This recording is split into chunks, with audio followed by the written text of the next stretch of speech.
bonke abakhona abakhulu sanibonani. Ngicabanga ukuthi le bekhuluma ku-executive mayor i-18 ile speed controller la. I think manje akakafiki na 15 ile ngo 13 MVA wonke umuntu on manje. But mangabe i-load liya ngokuya liyakhuphuka la malifika la 18 MVA liyakhatha wonke umuntu. Okungukuthi uEskom seyitriphile. Manje sinama breakouts too. Ngapha lezi ngapha ile transformer engapha edumayo eranayo okumanje. Ngaliya sinale enye transformer eranayo. Then ngale sizo edale isithathu le sishodelwa ibreaker kuphela. But i-transformer yona ngokwayo seyikhona. Now manje ngabe ikhuphuka la kunama siyazi ukuthi kufanele sinciphise ingakafiki kule 18. Mhlawumbe siyazi ukuthi sekufanele sikhathe yiphi breaker.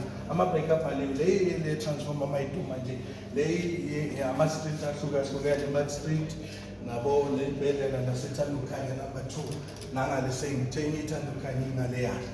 But mangabe ke sekuphakama kakhulu la kuya ngokuthi sishedule kanjani. Mangabe sizoshaya ithanda ukukhanya sizoshaya le breaker so triple ama breaker ukuze siyi maintain ingakadluli ku 18 MVA.